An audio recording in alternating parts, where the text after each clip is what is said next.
Yeah, I think that's it. Yeah. So this has been a pretty quiet morning. Me and Noah got up at, let's see, I think we got up out of the bed at 9 o'clock, maybe 9:15, and I got a shower and got ready and got him ready, and we took off and went to IHOP this morning and ate some breakfast, and we came home and he fell asleep on the way home. So he wasn't up very long, and he's asleep again, so it's just a little after 11:30 right now. We went for breakfast yesterday morning. No, we didn't. Yes, we did. Excuse me. And we went for breakfast Friday morning. So me and Noah have been having lots of breakfast dates and dinner dates while Ryan's been out of town. It's just easier that way because it's hard to cook for just him and me.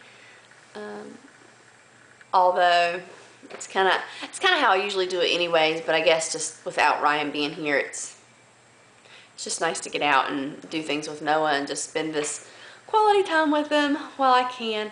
Oh, I was going to talk about baby movements. I'm sorry, this is really kind of scattered, but the movements are getting much stronger. I am feeling the kicks from the outside a lot now, like on a daily basis, and I can see them from the outside. She is more awake early in the morning and at bedtime. So those are kind of her patterns. When I was pregnant with Noah, he was always awake in the evenings and at bedtime. So like from 8 to 9 o'clock on to about 1 or 2 o'clock in the morning, Noah was so active all the time. And that's kind of like how he is now. Is his main energy burst is late in the evenings. We go to bed at 11 o'clock every night, and Noah goes to bed with us. We co-sleep, so we're all in the same bed. We just all go to bed at the same time. We get up at the same time. It's just kind of, it's our routine. It's what works for us. We've tried to get him to go to bed earlier than that, and it just doesn't work. He's just not ready to sleep. So it works for us. But anyways, I kind of stuck true. When he was born, he liked to stay up at night. So I'm wondering if this baby will be a night owl and a morning person. Noah's not really a morning person, so. Anyways, I had a couple baby buys, and I actually made something for the baby, so I'll show you that.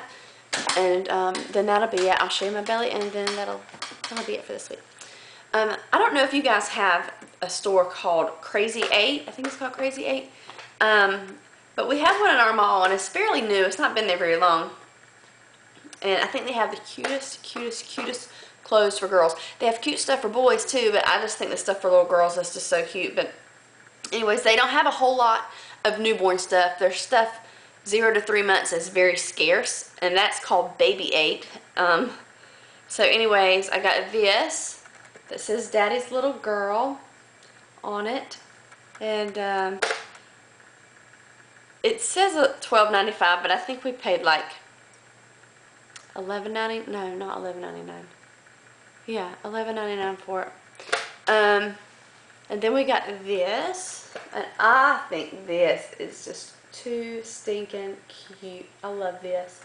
And it's got a little pair of bloomers that go underneath it. And this was listed for $20.95, but I believe we got this one for like $16 and some change. I think $16.99 maybe. So I love that. I thought it was so cute. And this I made last night. It's just a little dress. Little ribbons to tie at the shoulders. And it's a reversible dress. So the inside is this print. And so that, and then I've got this little headband to go with it. So I thought it was really cute. And that is really it for this week. Kind of a boring, scattered video. I'll share my belly, will be done, and then I'll see you at 20 weeks. And I cannot believe that next week I am going to be halfway through this pregnancy. It is flying by. The beginning of this pregnancy, I couldn't believe how slow it was going, and it's really started to pick up some speed. So let me show you my belly.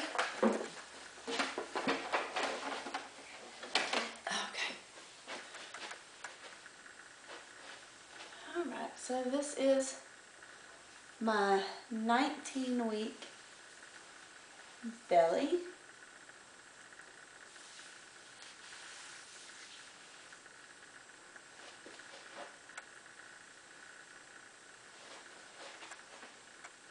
Stand on my tiptoes. Well, I guess you can probably see if I don't stand on my tiptoes.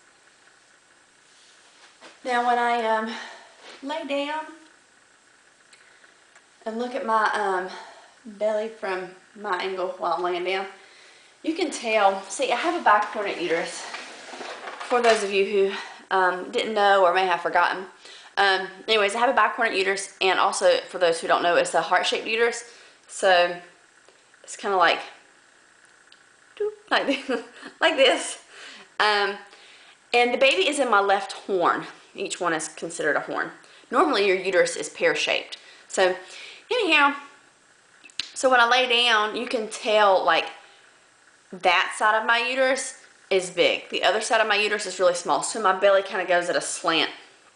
I'll try to show it to you so you can see what I'm talking about. But anyhow, when I feel my uterus on my left side laying down, it is slightly above my belly button. And I can't really find my fundal height on the right side.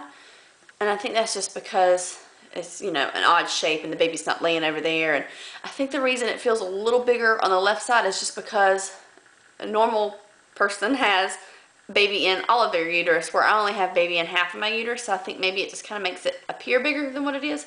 I'm not really sure. I go for another ultrasound on the 25th, so we'll see if the baby's measuring ahead or not. Excuse me. And I also have a regular OB appointment on the 9th. And I think that's this Wednesday. So, yeah, that's it. I'll talk to you guys next week at my 20-week update. Bye.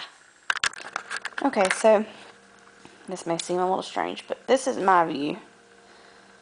So you can tell, I don't know if you can tell, but I'm trying to suck it in a little bit so you can tell a little more, but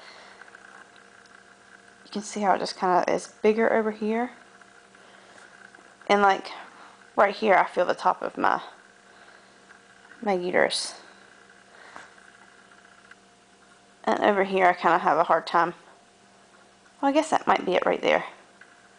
Maybe right there is the top of my uterus. Over here is the top of my uterus on this side.